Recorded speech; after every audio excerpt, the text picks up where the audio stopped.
Welcome to the HomeBrew Podcast with your hosts, Kevin McDermott, Eric Alanese, and Chris Ruth, discussing movies, beer, and everything in between.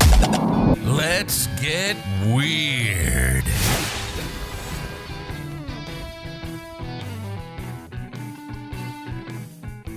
Hey guys, how's it going? Thank you for tuning in to another episode of the HomeBrew Podcast. As usual, it's me, Eric, and Kevin, but this time we have a special guest. Crystal's in the house, and she's going to be joining us for this episode. Unfortunately, we'll be missing Chris, but that's okay. We got Crystal here. So today, we're actually going to be drinking a beer called Purple Haze. Kevin picked this one out. So, Kevin, how come you picked this one out? Well, honestly, I did pick this one out because I thought this was like a New Orleans, kind of like Louisiana, well, because it's made in Louisiana, and I was in Louisiana like 2 years ago, and I bought this beer, and I thought, oh man, this looks cool. I like the look of it, to be honest. It was just a look, but I got it because I thought it was an exclusive one from over there, and I had a bottle of it, and I never opened it, but when I saw it today, I was like, hold up, wait a minute. I really don't think it's exclusive because I've seen this before at like World Market. Yeah, like years ago. Well, I wasn't like shopping for beers too often. It looks cool. Right? That's exactly why I got it, because I thought it looked cool. But I never tried it. It's been sitting on my shelf because I didn't want to open it. I was like, oh. I mean, I feel like most of the time when beer shopping, like World Market has that pick your pack kind of thing. I usually go after what looks the coolest. Yeah. And then I try it out and see if it's good or not. But I would tell you right now that I probably wouldn't get this if I was getting beer because it's only 4.2% alcohol. So, dude, honestly, I didn't even look at that. Again, it was the design of the bottle that got me. I was just like, oh, here we go. Distracted by the graphic. Yeah, it's a cool graphic. Ooh. Though. It's very cool Louisiana thing going on. But it's pretty cool because it's a raspberry lager. So lager? Lager, yeah. Is that how you say that? Yeah, yes. lager. I can taste the raspberry in it too. So. All right, Chris Stahl. Oh my lord, you weren't here the last time, but we want what's a movie that you've been watching during quarantine that you feel like you need to talk about it right now? Like you need to tell everybody. Yeah. So, is there anything interesting you've watched over quarantine? So, usually the old favorites, right? Like, I just rewatch a bunch of things, but I finally did watch Lord of the Rings trilogy. One ring to find them.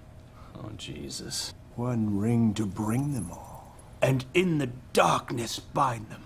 Yes, Sid! What? In its entirety? In its entirety. Oh. Not The Hobbit. No. But the Lord of the Rings You trilogy. don't need to watch The Hobbit. And it was, hands down, amazing. Dude, for real. I remember when me and Ashley binged that. All 3 episodes a couple years ago, and I was like obsessed for like a month. Samesies. I was like, so awesome. I want a whole sleeve on my leg of Lord of the Rings. Right? I couldn't do that. I feel the same way. I'm just really like a really emotional person. I cry for anything really, especially with cinema.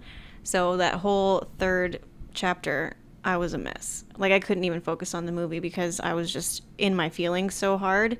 And even like after the movie was done and the credits were rolling and that beautiful song came on, I continued to cry and I had to stop the movie because I just couldn't handle myself. One of the movies end with an Enya song. Oh yeah. So it's a beautiful song too. Sail away. It's not that Who was your favorite character? My favorite character was probably... I know the answer. Legolas. No, although Legolas was really cool at some points of the movie. It's not Legolas? Legolas? It's Legolas. Oh, snap. I've been pronouncing it wrong too. My whole life. I'm pretty sure it's Legolas. I would probably say Aragorn. Oh wow, okay, I was off. I thought it was gonna be Sam. Oh no. Okay, So, all right. No, you said Aragorn. It's Aragorn. Okay, so give you a reason. The reason why is because the love story pulled me in, right? I was all about him and Arwen, but yes, Sam was an amazing character, and I will always say now that everyone needs a friend like Sam because he was just so dedicated. I could help a bit. Carry it for a while. Share the load. And I don't know, like I wasn't a fan when they first came out, so I don't know if there was maybe like memes or jokes about Sam and Frodo's relationship being like homosexual. Honestly, it came out in 2001. I don't think there was memes back then. Oh yeah, right. Yeah. I think maybe there was like they fan. existed back then. There might have been like fan fiction websites, like people like writing in all like the DOS or whatever. I mean, not memes necessarily, but like questions, because Yeah. I can feel like that relationship and that kind of intense friendship could be mistaken for something else. But I mean, I wondered that like when I watched it, but I feel like it was just such a beautiful relationship between the two of them, and I mean that's really what a friendship should look like. Oh, it gets bad when he like dives into the boat. He's just like, I told you I'd never leave you, Mr. Frodo. I was It's like, been a while since I've seen that, so I don't really remember anything. No, that scene. Oh my god! And I was like, dude, Sam's just gonna drown. Like, yeah. It was It got emotional. I don't want to talk about it. No time to cry. No. I know it's very emotional. I will say like the soundtrack is probably like one of the best. I was asked one time by like Jake Gonzalez, so if we had the name drop. Jake the Snake. It was Jake and Aaron, I think, Garcia. He was like, they were like, if you could direct any movie, would like in movie like history, it'd be. I told him I was like Lord of the Rings or Secret Life of Walter Mitty. They both have to deal with mountains. I don't know. Say what you will about that, but I will say that Lord of the Rings, like Lord the of the second Rings one, was filmed in New Zealand, right? Yeah, That's pretty rad. yeah. And then the cast members, I heard like the guy who did Aragorn, like he's a method actor, so he'd walk around like New High on Zealand meth all the time. Right? He would walk around New Zealand though with like a sword and everything in character. He never left it. He was like, oh, I'm never going. Everywhere he went. But the second Lord of the Rings, The Two Towers, it has it has a song. I think it's The Riders of Rohan, and there's a scene in it where like there's like a cello, and I tell this story to everybody, but like when I first saw the Rocky Mountains, I played that song and I cried. It's beautiful. It's a beautiful song. I don't know what it is about the cello too. I thought I was a crier. No, you didn't cry when you heard that. You don't even know the song now, so I could probably tell you didn't Kevin cry. was probably like bawling too. That's when you went with your brother, right? So I'm sure he was like, what? No, well, I did it twice. Because the last time I went with Aaron and Jake too, and I was just like, guys, we're gonna listen to some epic shit. Get ready to cry. I have a question though. So was it like a full on sob, or was it one singular little teardrop? No. All beautiful. It was not beautiful. I'm not a beautiful crier at all. I was sobbing. I was It like, was a dude, sob? yeah. I wasn't like, ugh, like I wasn't making like panting noises. Don't edit that into something weird. It's gonna be a remix now. Dang it. But like, yeah, it wasn't like a single tear. It was full on. Like I was like, dude, I get emotional. And the weird thing is, I never did until it was. I went and saw the Game of Thrones orchestra live, and when I sat down and I was like listening to it, I was just like, dude, I was like watching it happen, and that was the first time like orchestra I think really kind of hit me. That now every time I hear any orchestra song, if I'm in the theater, I'll cry. I don't care how bad the movie is. I did it to X-Men, that last one that came out, Not the newest one. Dark Phoenix. Okay. I was like, oh god, and it wasn't even that great of a movie, but the music, I was like, this is a beautiful scene. I mean, there's just something different about orchestras. I can Yeah. agree with you on that. So Yeah. like, music always has a really, I feel like certain people, music has an effect on them. So like very emotional Definitely. connections, like makes you feel things. But I agree with you with orchestras because I feel like the grandeur of it just really hits you differently. Oh yeah. Like what do the kids say? In my feels. No. What is it? It's like it hits different. Like that's what Wop. Wow. Okay. It's a whoppy. That sounds very whoppy. It's a wop. It's a whoppy and floppy. Oh god. Yeah, I don't really listen to a lot of orchestra, but I do listen to scores, film scores. Mm-hmm. Johan Johannesson, the guy who scored like Mandy, and that movie about the guy in a wheelchair, the really smart guy. Stephen Hawking. Yeah, the movie about Stephen Hawking. Yeah, he did that score. Like Yeah. everything he does is super awesome. So sometimes I'll just drive around listening to movie scores. Feel like I'm in a movie. I live that moment. That girl I was watching, because I feel like the Joker thing died down real quick, but like I was rewatching it the other day and I was like, man, like she won she won like the Golden Globe and the Oscar, right? Yeah, that's the only award they won, right? No, they won a lot. Joker won a lot. No, not Joker. I was thinking the Justice League or some shit. That other superhero movie that was. Oh, dude, Suicide Squad. Suicide Squad. It won an Oscar for makeup. That's what it was. Can you imagine? Suicide Squad won an Oscar, the one that everyone talks down about. It's an Oscar award-winning film. Did you enjoy that film? I watched it 3 times in theaters. It was all right. I wanted to support it. I didn't enjoy it, but I knew that they could do better with it. Like, I knew that people were going to boycott it, and that's what kind of happens with movies. Like, people were like, oh, well, you know, I don't want to give it a second chance, but like they won't get a sequel if they don't get the fucking money for it, you know? So like I was just like, I'm gonna support this because I want to see where they can go with it, you know? Well, because of me there was a Harley Quinn movie. You're welcome. Oh, shut it down. I can't really like talk shit about movies that get like horrible reviews or if I didn't like it, because I absolutely 100% am on board with the Harley Quinn Birds of Prey. Yeah. I love that movie. I had the best time of my life. I went by myself, had a beer, had some food. I heard it was pretty good. It was amazing. I love like everything about it, like the costuming. The thing that I appreciated about it is like when you look at the characterization and how she represents or how she portrays the character down to the nail polish she wears. Like, it's very her character. And I feel like, yes, a lot of people were saying that it wasn't good. It was basically a piece of shit, right? Whatever. It was very much so a movie for women. It was very, like, women empowerment. And, you know, Mr. J broke up with her. She doesn't need him. You know, she can be her own person now instead of having to... She's, like, really up and coming, too. I feel like she's going to be pretty big here pretty soon. Yeah, Margot She already Robbie. is pretty big, I would say, but... Yeah, so, I mean, I really appreciate it. I know it gets a lot of flack on the internet, so I can't really say, like... I mean, Suicide Squad, I didn't enjoy that much. I agree with Eric. I think it was okay. Yeah, it was decent. It wasn't anything to be complain about too much. It was another thing I was talking about the other day with Aaron. He said that, because we were discussing it, I don't think Batman versus Superman was that bad of a movie. That was pretty fun, too. Right? I don't think it was like it got so much hate. It didn't deserve that much hate. There was no reason. I was watching it, and I honestly want to know, like, if anyone, like, well, when people watch this, like, if they want to let us know what they hated about Batman versus Superman, like, to justify it. Probably the hardcore comic fans. I'm sure something with the comics wasn't. But it kind of comes down, but it kind of comes down to, like, I read something one time that said the people who hate Star Wars the most are the Star Wars fans. Like, Star Wars fans hate Star Wars more than anyone. I read that before. I've heard that before, too. It kind of comes down to that. Like, if you want to see a live action thing, you're not going to, like, you know, DC's killing it, I think, with the animated features. Like, you don't have to go and see, like, the live action one. Like, let them do their thing. Let it be, like, a little bit more grounded, you know? I don't know.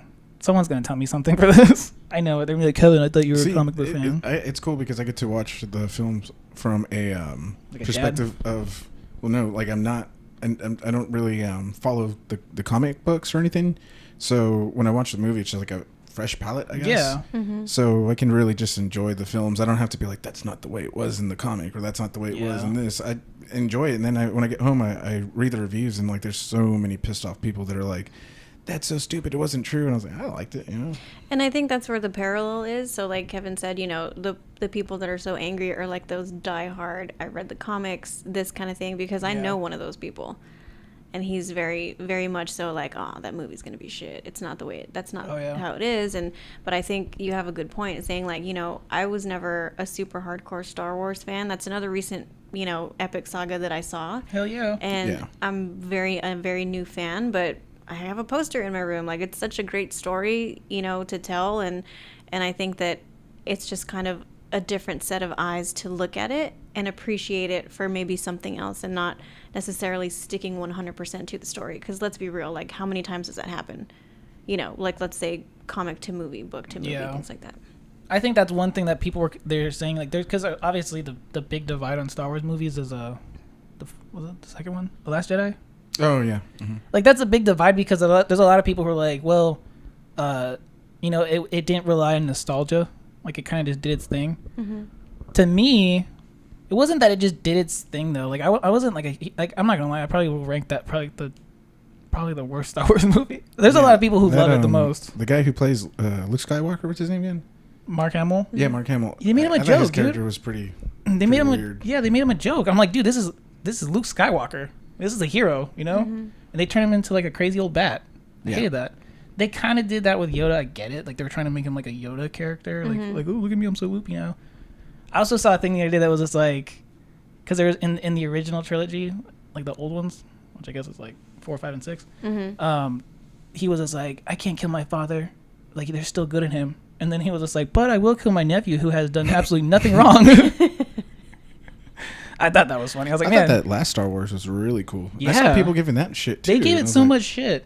I think even the cast members hated it. I was like, bro, that was actually not that bad. I actually enjoyed it. Yeah, and like the ending was like super epic and Yeah. the horrors and all this stuff. Like I thought it was freaking badass. I Yeah. think I watched it like twice at the theater. I think you did. Yeah, and I had freaked me out. There was so many people that were pissed off about it. So I don't know.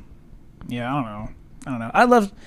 I love Star Wars and everything. I do hate the fans of Star. No, I won't say that. You know, Delete that part. I don't hate the fans of Star Wars. I just it goes the same way too with horror movies and remakes. Like there's some movies that came out in like the 70s or 80s that are like gonna hold a lot of sentimental value to their fans, and you know, of course, like the studios are gonna end up remaking it, and sometimes they get a pretty decent director behind it and it comes out really good. But no matter what that director does or what the whole team does, no one will like it because it's a remake. Yeah. So like sometimes whenever people give like these movies shit, I try to give them the movies the benefit of the doubt because whoever directed that movie knew they were going to take a bullet. You know? Yeah. And they're like, it's like you got to have some balls for someone to be like, hey, you know, we're going to remake Poltergeist and we want you to fucking He's to just do like, it. He's "Let's like, go." fuck. Like, you know, so diving in. but yeah, no matter what you do, like let's say if they remake like the Monster Squad or something, 80% of the fucking people are gonna hate it. They're gonna be like, Yeah. it's not like the original. They changed it all up. You know, instead of boys, they're girls. It's fucking stupid. You know, like, dude, like give it a chance. You know, and it's cool because they put a modern spin on it. You know, new special effects and stuff. I try to give all remakes like a, you know, an open chance. Yeah. You know. I think like horror wise, I think the It remake was pretty good. But I'll let you guys, because you guys are It fans, like the original one. Did you like the the first I don't one? think it was. chapter They one? consider it like a reimagining. I think, right? More than like a remake. Yeah, it was more. I would agree. It was more so a reimagining on the story. Yes, I am a fan of the original. I remember watching it probably when I was a little bit too young to watch it, and I remember feeling physically sick because I was so Dude, scared. Me too. Like I ran to the kitchen and I was like, "What's happening to my body?" Dude, I remember the first time I saw it, it was like a special on ABC or something. And Oh my God. It was raining outside. It was like super, like just really scary You were looking living outside. it. But it was during the day, so just super cloudy and just. Anyways, my older brother, EJ, ended up locking me in the room, turned it on, and he was like, if you turn it off, I'm gonna come in here and beat your ass. He's like, Oh. you're gonna watch this movie. Like, he's got a lot of fun out of torturing me. Right, shout out to EJ. So I was just in the room and I was watching it. I just remember being fucking terrified the entire time, and that's when I was like, I was scared of clowns for a long time because of that damn yeah. movie. But I can imagine that. the remake the first one was freaking phenomenal. I thought it was really good, and then the second one they got the cinematographer, the same cinematographer who has worked with what's his name, Bong Joon-pak or whatever, the guy who does like Old Boy and a lot of the Revenge trilogy. So that cinematographer in general was just like the shit. I think he did the cinematography on the first one. Yeah. Is what it is. I can't remember, but It was the first one because it was a little bit more artistic. We talked about that one. Yeah, time. It was like a little yeah. bit more artistic shooting, shot. even like the score and stuff, I think had its own vibe to it. But they were both, I think, done really well. The actors are amazing. The cinematography was awesome. Like anyone who doesn't like those movies, come on, like give me a break. Yeah, I think that they were. I was actually one of those people that was like, I don't want to watch it. I went with Kevin. Kevin had already seen it, and I was like, I don't know. I'm a big fan of the original. I don't like remakes. I'm one of those people, right? And I hate to say that, but I am. So we went to Alamo Drafthouse. They were playing all these really cool, creepy, like clown vintage videos and stuff like that. And I'm like, okay, I'm getting into it. I'm feeling a little scared, And so the opening came out. He was going with the rain and the little paper boat. Yeah. And then the CGI took me out of it. And I turned to Kevin. I said, let's go. I'm out. Ooh. Like, it doesn't feel authentic to me because it looks very fake. And, I feel like me saying that is kind of stupid, but that's just who I am. Like, if you take, for instance, maybe like The Thing, I prefer the original because The remake was really bad though. I still watched it. Yeah, I I watched it too, but the CGI was like horrible. Yeah. There's a remake of the thing. Yeah. It came out like in 2005 or something. Mary Elizabeth Winstead is in it. Oh yeah. So wow, what it's a forgettable movie. So what I can say about, like Sorry. the It remakes, I really enjoyed the second part, and I don't know why. I feel more connected with the adults because I kind of enjoy seeing where they ended up and how they grew up and who they grew up to be. So that's why I kind of enjoy the second part more. But either way, I mean, fantastic job. I was very against it at first. But I thought it was kind of strange how so many people were like so gung-ho about like, oh, it's going to suck. You can't beat the original, because the original wasn't even really a movie. It was a series made for TV with a super low budget. So it's like, they didn't get the best actors back then, you know what I mean? Like the story, they didn't, you know, it was a made for TV Tim Curry, series. Oh, well, yeah, Tim Curry. They put all their budget into that. The entire budget probably went there. Hey, speaking of it. Oh, there it is.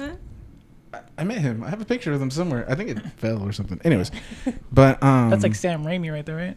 Yeah, that's Sam Raimi, and then Robert Englund. Yeah, and then Bruce Campbell's over there. Oh, nice. But shit, what was I gonna say? What was I saying?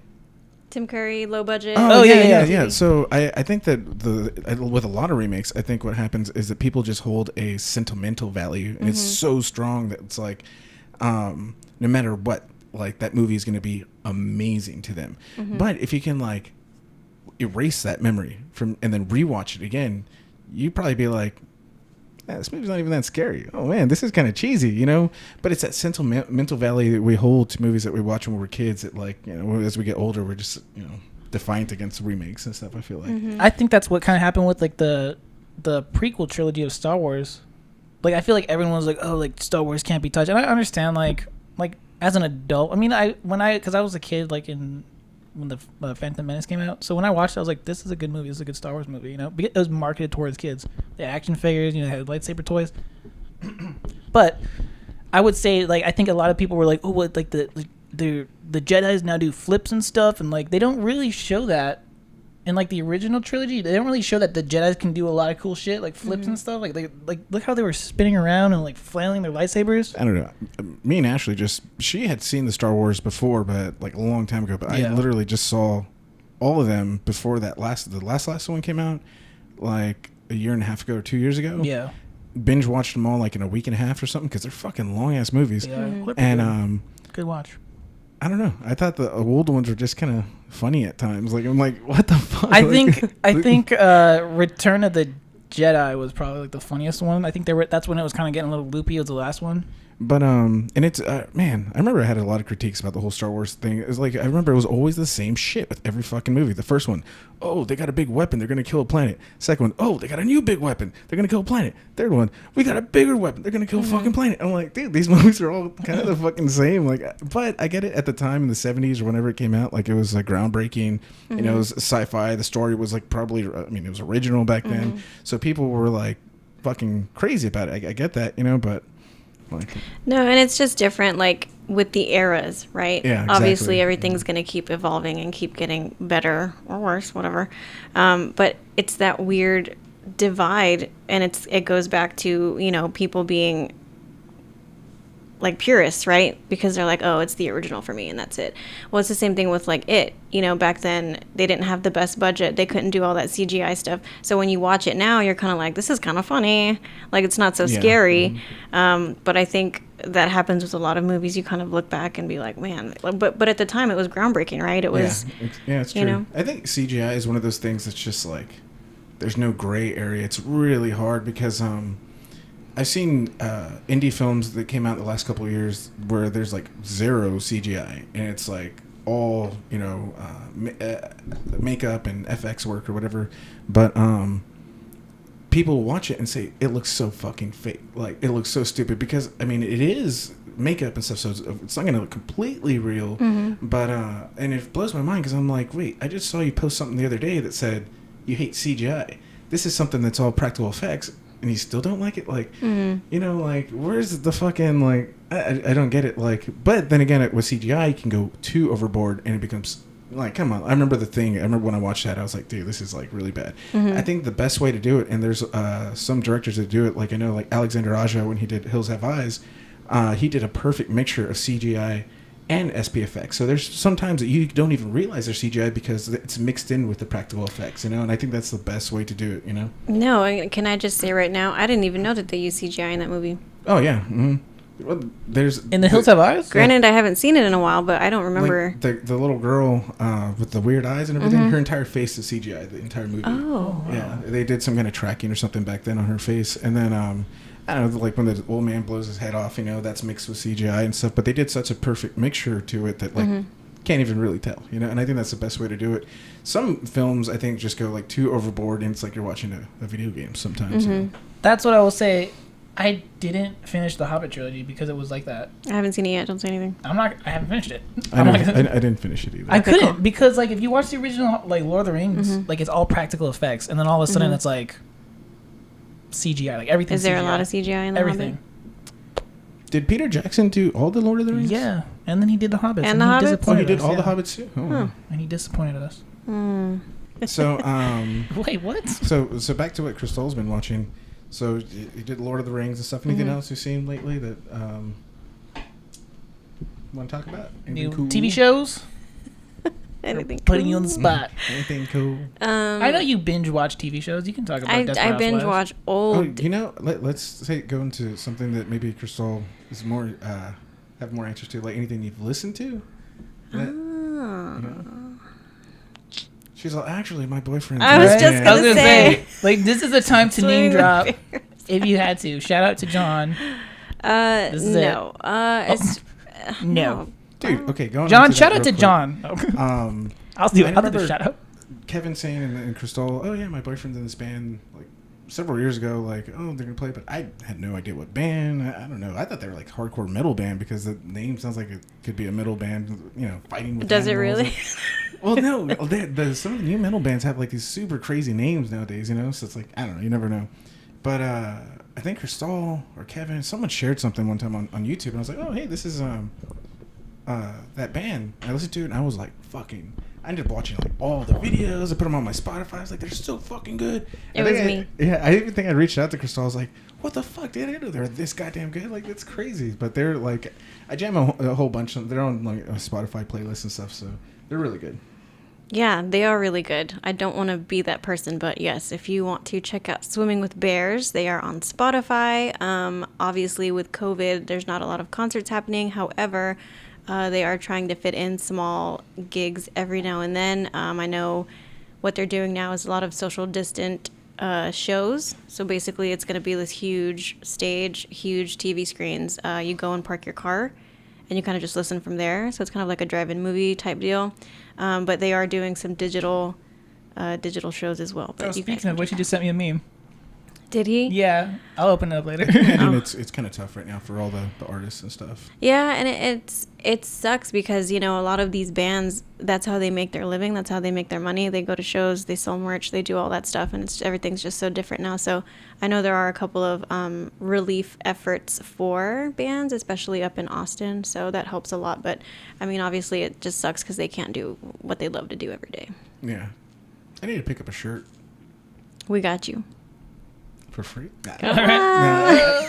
No, I like as I've gotten older and gotten to I guess like photography and everything. I realize like you have to support your friends that are artists and stuff. So like even my older brother when he's selling merch and stuff, he's like, oh, take. I'm like, no, dude. Like if anything, like if the shirt's $15, I give him a $20. And I'm like, actually my buddy, the Let's Boogie guy, the guy, he has like a beach van. Oh yeah. Brand or something. I don't know, but it's really cool. It's like he's trying to put together a group of like beach vans or something. But anyways, he started a merch thing. He was selling hats. I was like, oh, that's a badass hat. Let me get one. I think they're like 15. I gave him 20. And I was like, yeah, man, just keep it because, I want to support my friends. You know what I mean? Like, especially if I have the funds to. It's like, take the extra $5 or whatever. It's not that much. But, he's like, oh, no, here, take a sticker or two, whatever. But it's just something I guess I've realized as I got older because, I mean, there was a point in my life when I was that one young kid that was like, hey, man, get me in that show for free. Hey, man, can you hook it up? Yeah. Hey, man, $10 for that shirt? I'll give you $5. Steven Hernandez, but... Oh, shit. Call Black out. Wings. Right? Just tag him and everything. Come on, man. It's okay. Keep that in there. No, I think I agree with you 100% because I think you should most definitely support your friends, especially if they're starting out with a new business or, any small business, right? And yeah, there are a lot of them that are like, no, just take it, advertise or whatever. No, like I'm going to pay you for this merchandise because I'm supporting you. Yeah, exactly. I think that's 100% accurate, and I believe that as well. You got to support your people. Yeah, definitely. No, I think it's the coolest thing too. Even like with photography, like I get it sometimes. Like people are like, they'll be like, I don't know, because I'm like, there's sometimes I'm hanging out with my friends and they're like, oh, I would love to do this photo shoot. Like I want to do this concept or whatever, and I'm like, yeah. And then I'm like, they're like, well, how much would you charge? I'm like, dude, like, you know, we're buddies. Like I'll just do the photo shoot real quick. I'm not gonna get more than like 3 images out of it, you know. And then they're like, no, like, I really want to pay you. And I'm like, all right. Then it becomes business, and I'm like, I have to get like so many images. I have to like do like the best I can. I can see that though too. When you're doing a favor for a friend, you're like, yeah, no, don't worry. But they're like, no, I want to pay you. Then you're like, oh fuck, I gotta make sure I'm on the ball then. Yeah, exactly. Like you have to 100% like, because then it's not just like, it's like now you paid me. Like now I have to like put in my. Not saying you don't put your best foot forward, but then it just becomes there's like that stress. Yeah. You just called yourself out, man. No, you put your best foot forward all the time. Is what Anybody I'm saying. that he's done favors No. for, you got half-ass work, people. Kevin's like, if you're gonna want it for free or a deal, get ready for some shit. Right? I call it Snickle Fritz. I'm like, you're gonna get some Snickle Fritz, but like, it's like I won't like. It's from Pineapple Express, man. Chris, let's get the Snickle Fritz. But no, it's like when, like if I shot, like we shot yesterday. If you would have paid me, I would have been like, all right, we need to have like 12 solid images. We're gonna shoot for like an hour. You know, there's like a schedule. You know, there's like a minimum amount of images you can deliver. But like I was just like, oh look, these are coming out okay. You know, or whatever. We got some good shots. We get the first time. Don't lie. Okay, so the first time I forgot some of my equipment, and we kind of just winged it. Yep. And I was like, well, we kind of, you know, but can we cut this part out? This I'm just talking bad about myself. I'm making myself look worse and worse. I'm digging myself in a hole and I can't get out. Okay. Everyone that's listening is like, yeah, Kevin's like that. Yeah, He Kevin. did the same thing on my shoot. All right. They're like, oh, Snickle Fritz, Kevin? Snickle Fritz. Keep it. I don't even care anymore. Anyways, I digress. Hey, so how's life in Austin? Yeah, talk about that. You've been there for Ooh. how long now? 2 years? 2 years. 2 years now up in Round Rock. It's very different. I don't want to throw shade at Corpus because I love Corpus, but I don't like being here. Like, What? it's just, it's different, and I'm not by any means talking down on the city. I'm not. But the reason why I hold Corpus so close is because my friends are here, you know, and I don't, you know, have a huge circle up there in Round Rock. You know, I just pretty much hang out with John and the dogs the whole time. But it's just a different scenery. It's a different pace. There's just a difference between the people up there in that area and the people down here in Corpus. So, I mean, I don't do much, but I feel like the opportunities that are there are really great. So, I mean, obviously back before COVID happened, shows are right down the street. Oh, yeah. Mm-hmm. There's shows everywhere, you know, no matter what venue, right? Like there's something happening at all times. So I think the option to do that was really nice. That's super cool, yeah. You know, like, you know, you're living here in Corpus, you've got to like research a show and you're like, all right, it's 2 months from now. We're going to drive to Austin. We're going to go see the show. And then most of the time the only bands that come here are like metal bands or radio rock bands or something. Yeah. So. Concrete Street, yeah. But I like the thing I liked about like Austin and stuff is me and Ashley have just gone there on a whim, and I can just Google the venues, and there's always a fucking badass band. Like, and I'm like, oh shit, so and so's playing it like every night. So you know, but there's like a lot of bars and stuff that are closing down there because of all this stuff. It's crazy. Yeah, that's also something super unfortunate. Like as soon as I got here, I was like, Kevin, what's open, what's closed, like what shut down? Because I mean, that's just the sad reality of the situation. A lot of people, or a lot of, you know, businesses don't have the sustainability without patronage, you know? Yeah. One thing to kind of change the topic a little bit, not to steer away, if you guys want to continue talking about that, but one thing I want to talk about too was because like Crystal's helped us out a lot with like homebrew films, and I wanted to kind of get like your input. You know, you've helped us a lot. You were like in the first. She's an OG. She's the OG. Like you were in the first one we shot, Ringo. Now we all know what happens when you take that route. You were in the second one we shot, which was Next One's on Me, and the third one we shot where I was a murderer. I know. I'm pretty sure all of us were a little sad whenever you moved because it's like we started talking about, okay, yeah, we do this and we'll get Crystal. Yeah. Oh, you think she'd be able to make it? Like, I don't know. And, you know, it's just like. Yeah, and she, but she. Kevin's about to start crying. I'm not gonna cry. Someone play Enya. I'll cry, man. Whatever, man. You know what? I'm out of here. No. This interview's done. I'm super bummed out. And Eric, I told Kevin earlier, every time you guys put out something new that's got, you know, homebrew productions attached to it, I cry a little bit and I die on the inside just a little bit because I wish I was there. Oh, yeah. Because it's so fun. Like, it's just so fun, you know, to do it with your friends. That's what she said.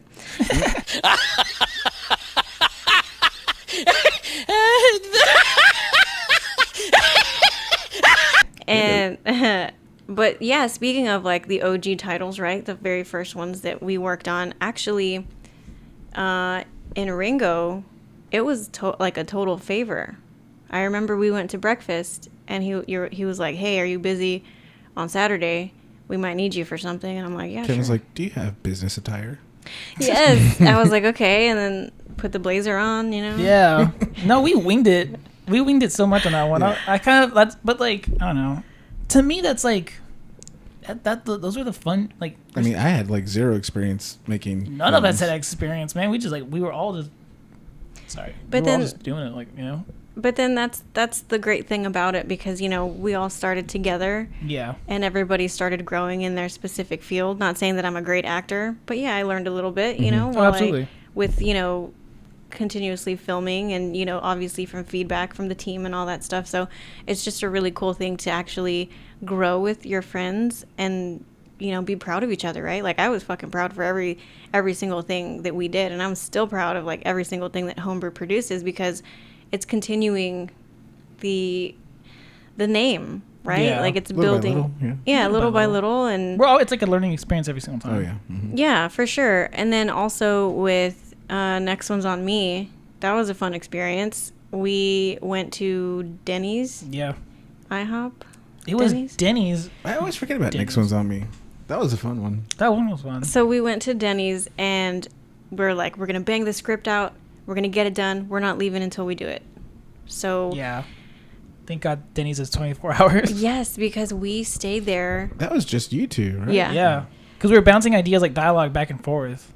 We were texting, I think, bouncing ideas back and forth. And I don't know who it was, but we're like, hey, let's just go like to a restaurant and like just talk about it face to face. Like, we'll get it down. And wait, I was gonna say that was a pretty freaky story. So that must have been you two. Then?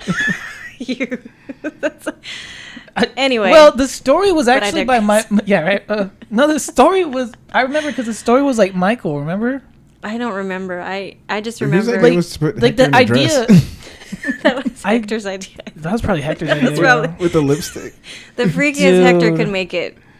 Yeah, That was the Hector's scene, awesome. and that was the part too where you're like, hey Kevin, take the camera, and like that was just me and Hector in the room. With the lipstick? Yeah, it was just the two of us. You know how awkward that was? Dude, when was we were fun. editing, didn't we put that Silence of the Lambs music like We behind did. all those scenes, and we were like laughing Oh so my hard God. because Hector's in a dress and he's like this, and like he's putting on the lipstick, and we had like this '80s music in the background. Oh my God! Wild I think horses. we were like half He's asleep like, because I think we had been up already for like Yeah. 16 hours, and we were just like fucking laughing our asses off.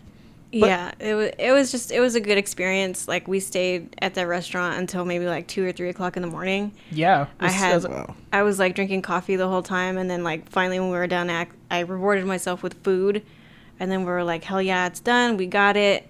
It was just super fun. And then, you know, Kevin printed it out, put it in each like individual little folder. Mm-hmm. You know, here's your script, here's your script, here's your script, and then we're very like professional.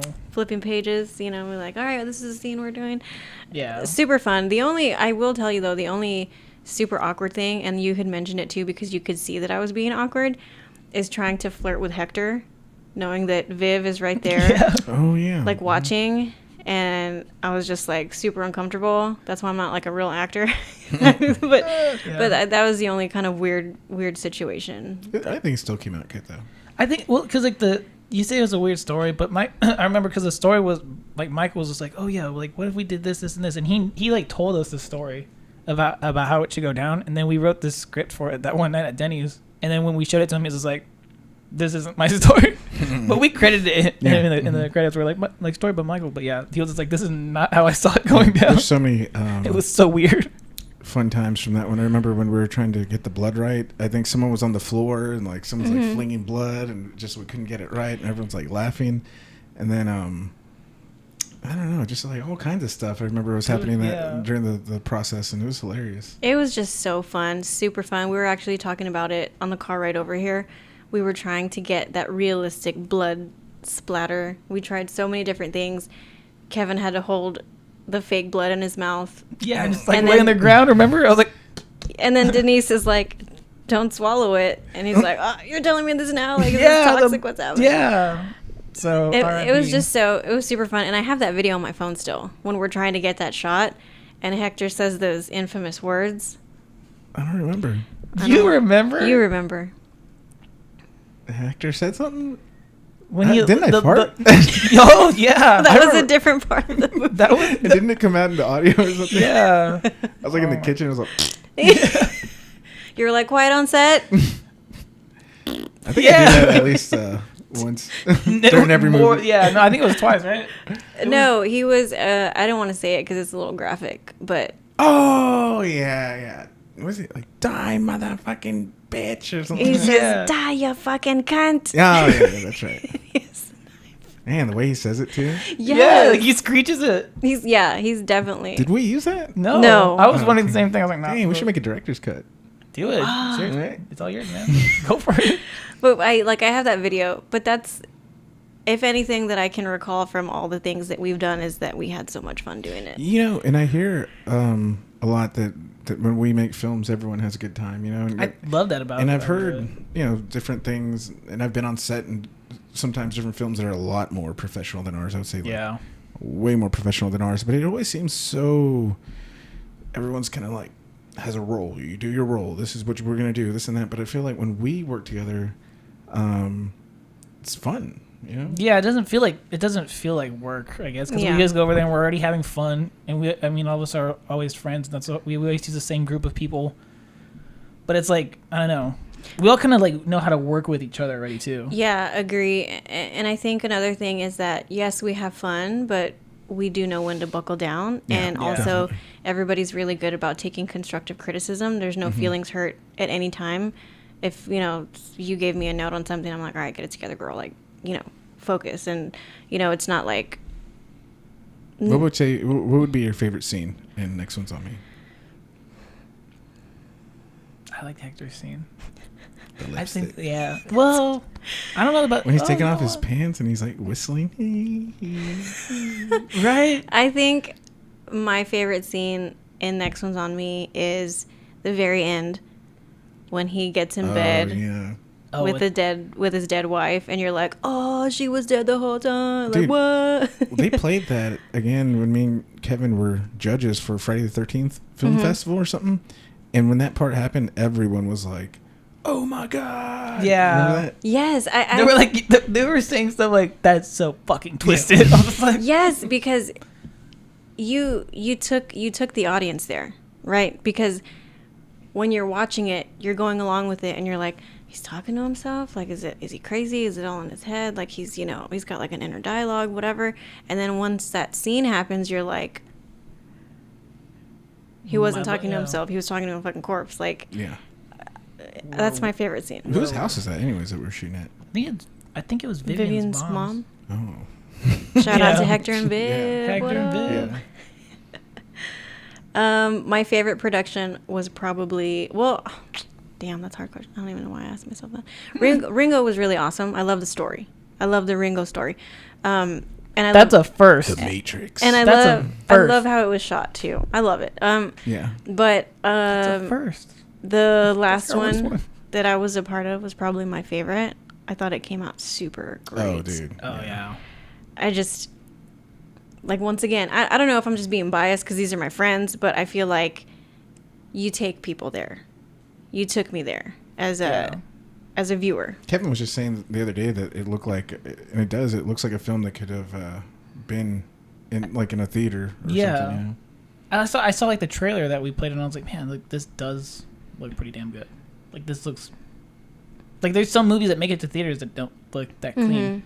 I don't want to like toot our own horn. I was just gonna say that. I'm not trying to like talk up. Yeah.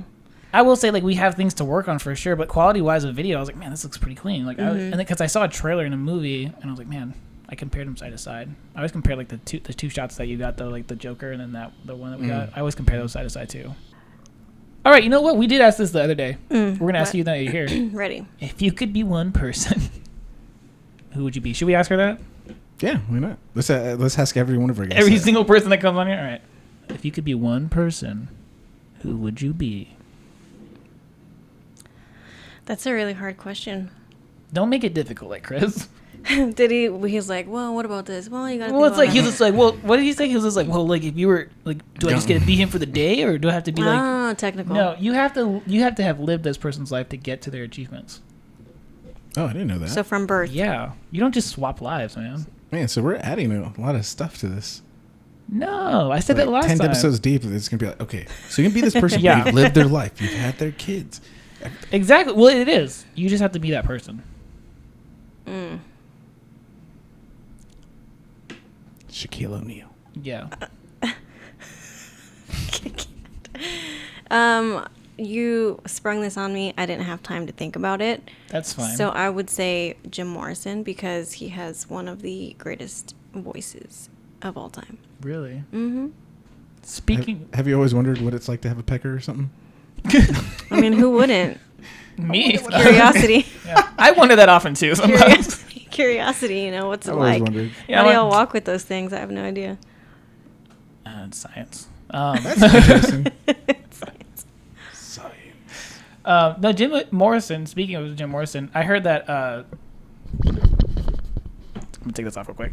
I heard that Val Kilmer for the Doors documentary or documentary Biopic, whatever, yeah. He did all the singing.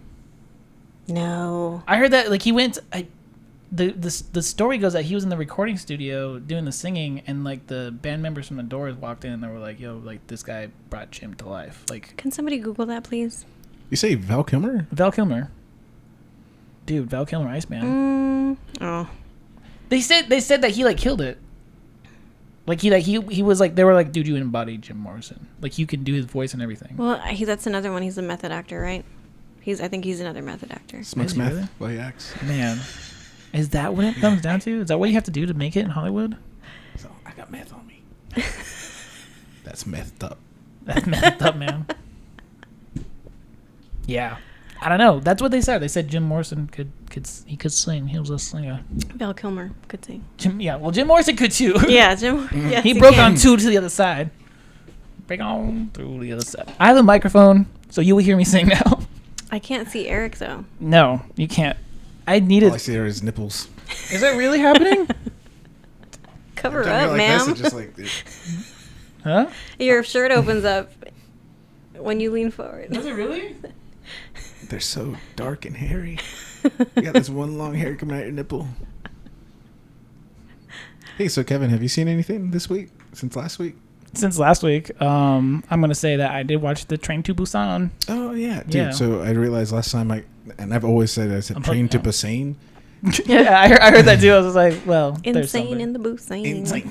Hey, there you go. There you go. But I know even Chris was like Train to Busan, and I'm like Busan. Yeah, right. Train to Busan. It's just my Texas accent. Yeah. I'm sorry. that darn movie, Train to Busan. Yeah. No, I watched it. It's good, right? Oh yeah. You seen I it got yourself? hooked. No, It's on Netflix. Gotta watch it. I'm not very artsy. Is It's it not artsy. No, it's a No, zombie movie. It's a zombie film. It's a Korean zombie movie. Netflix? And yeah. It actually, like, I was just like, you know what? Because the guys were talking about it. And I was like, you know what? Like, I'm going to watch it. And I'm going to give it a shot. I'm not, like, into horror movies that much. But, like, I will say, like, I put it on. I was like, you know what? It's like 1 a.m. I go to bed to watch this, you know. Maybe wake up in the morning and finish it. That movie did not let you sleep.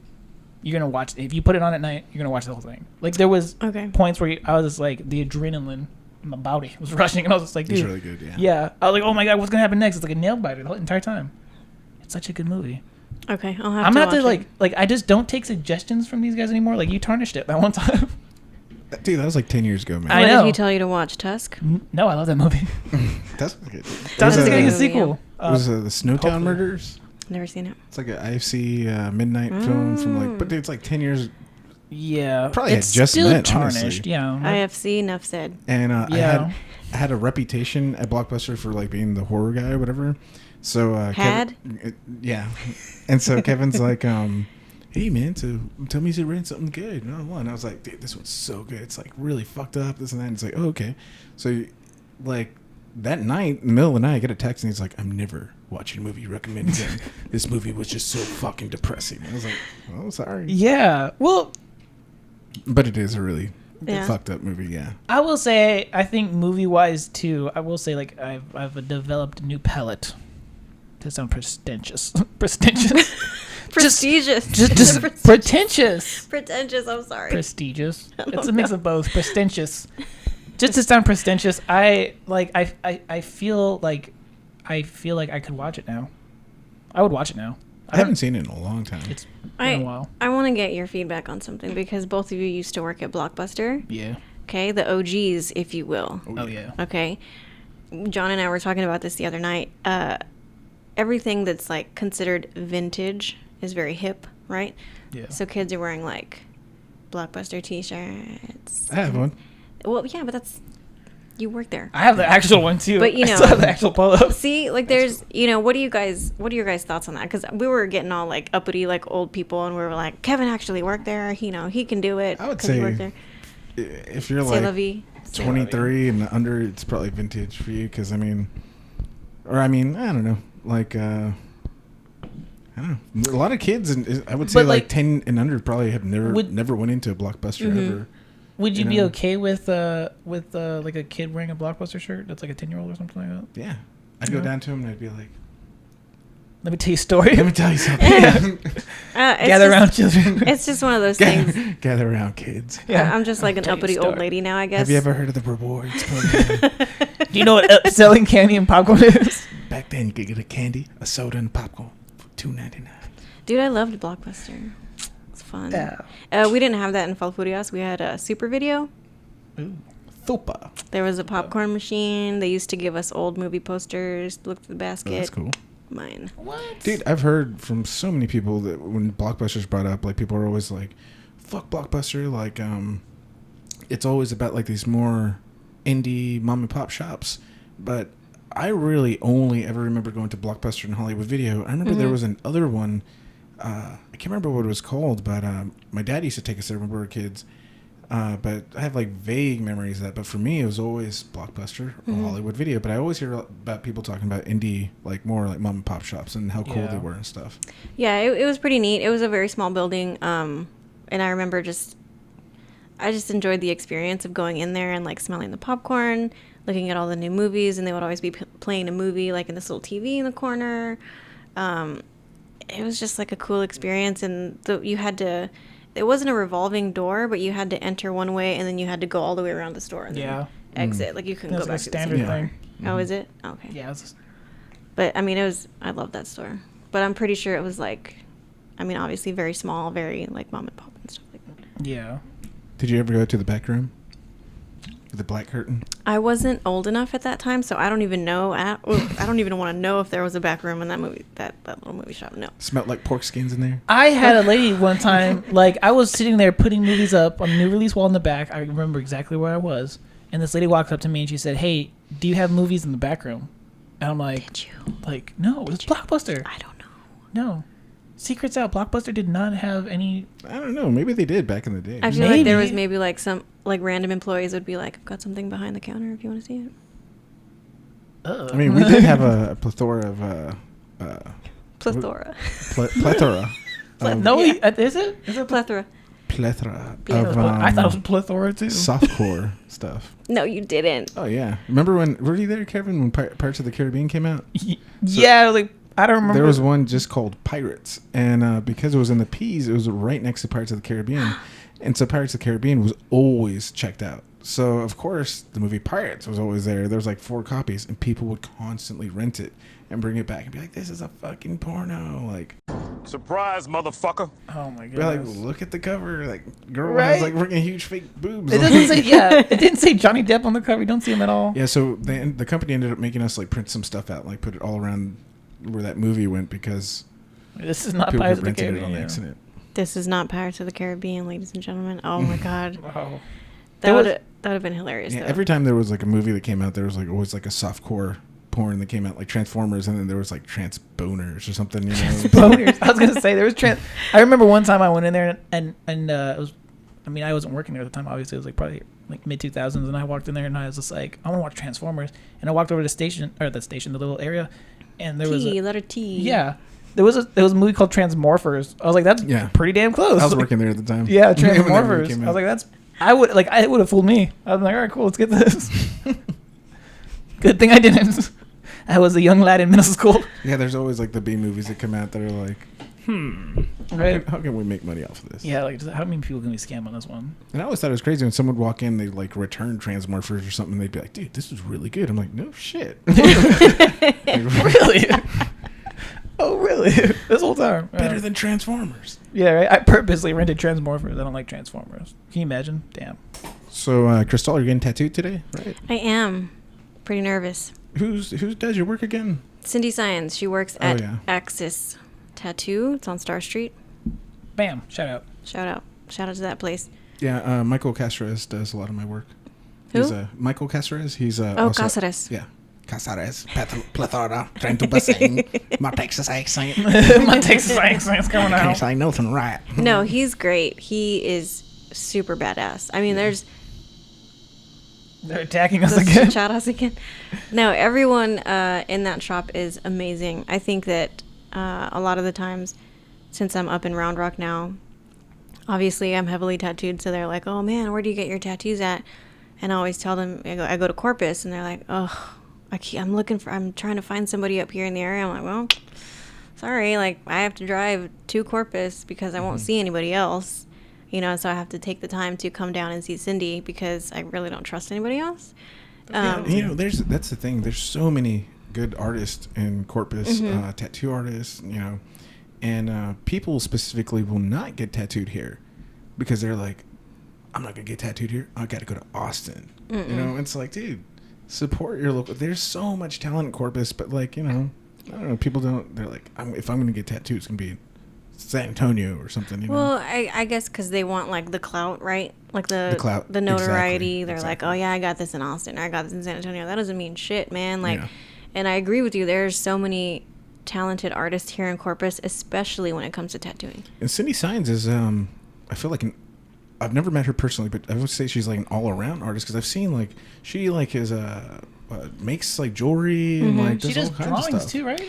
Yes. So Cindy is multifaceted as an artist. That's a word. Look it up. She tattoos. She sells a lot of her artwork. If she draws something up, she most likely will be like, hey, if you want to get it tattooed, we can do it, you know. But yeah, she makes jewelry. She does like assemblage. So basically like right now she's really heavy into like waxes and sage, very like witchy kind of stuff. But she also makes her own jewelry. She resells a lot of vintage stuff. So she's got the Curioso shop, and then she also has Them Bones. So she's got a whole bunch of different niches that she works in, and they all have their own kind of separate little, you know, obviously she sells a lot of it. Well, she was selling it through Etsy because of COVID, but Renaissance is open again here in Corpus, so that's where you will find most of her jewelry and assemblages and stuff like that. But super cool. And I will share a little story about her because I think it's really important. So Cindy's not just my tattoo artist, right? She's one of my best friends. And we talk, you know, as much as we can. I know she's super busy. I'm always busy. However, we just, as soon as we met, we had that connection. She did a super important tattoo for me, but we didn't know each other at the time. But once she did that tattoo, I was like, this is it. Like, I found her, right? So every time we would get together and I would get tattooed, it was super special. And, you know, we just kept growing that bond and that friendship together as, like, sisters. I know that sounds, you know, whatever. But she really is truly like a sister to me. And when one of my dogs passed away, I had him cremated. And she had never met him, like, in person, but I would always talk about him. We both are dog lovers. She has dogs too. Like, it was kind of part of the catch up every time we would see each other. So I actually, knowing that she does all this really wonderful things with, you know, kind of like, let's say the macabre stuff or like morbid little trinkets or whatever, I actually gave her some of his ashes to use because I wanted her to have them you know, because she always, even though she never met Skeeter, she really loved him, like, even though she never met him. But actually, like, some time passed and she actually made something for me with the ashes. Like, she put it in this really special little vial, and she gave me like a little plant and like this really beautiful glass antique box, and just, you know, super special kind of thing like that. And I'll always appreciate that, because I actually, you know, I really wanted her to have it, you know, a part of him, but she ended up just giving it back to me because she knew how important he was to me and how special and how significant that time was for me. So, I mean, she's not just a tattoo artist by any means, so accurate. That's cool. Yeah. Yeah. That's pretty cool. Are we at that wrap up time? Oh yeah, oh wow, yeah, we're like best wrap up, wrap up, It's my wrap up. wrap up, Wop. Gotta be. Yeah, we're at the wrap up time. I guess the last thing I would like to add was, like, if you guys have any movies to suggest us, again, I'm watching them. So anytime like someone has been suggesting me a movie, I watch Train to Busan now. So there you go. If you suggested a movie to me, I'd watch it. So I'm trying to get a list of movies. Eurovision. And is that on the Netflix? Netflix? Okay. Oh, Eurovision. I thought you were saying Eurovision. I am a vision. I was like, I don't know what that means. Eurovision. Oh, okay. Really good. Eurovision. Well, yeah. Check it out. Really enjoyed it. I'll add that one. And Kevin is continuing this time. He's going to do a raffle for all the new followers. So, Kevin, talk a little bit about that. Oh, we're doing another raffle. Yeah. Okay, so this raffle, this time around, I want everyone to know, all you have to do is go like our page. The new followers from this point on, we're going to give away a can of beans. Yeah. So just go ahead, like our page. We're going to give away a can of beans on the next episode. And yeah, that's the raffle. Yeah. May I ask what kind of beans? No, you can't ask that. It's wow. That's kind of a personal question. All right. Yeah. They're good. Yeah, the beans that... They'll definitely be ranch style, I believe. Yeah, ranch style. We'll probably go with ranch style. style. In Texas, so... Yeah. Love it. Love it. I would say ranch style. Ranch style beans. Yeah. So the next person to... the next raffle is for ranch style beans, so stick around and we're going to do that. Yeah. Mm-hmm. So, Kevin, you want to close this? All right. From here, all of us, thank you for tuning in today for the HomeBrew Podcast. Everyone wave at the camera. Everybody wave at the camera. Bye. Bye. Bye.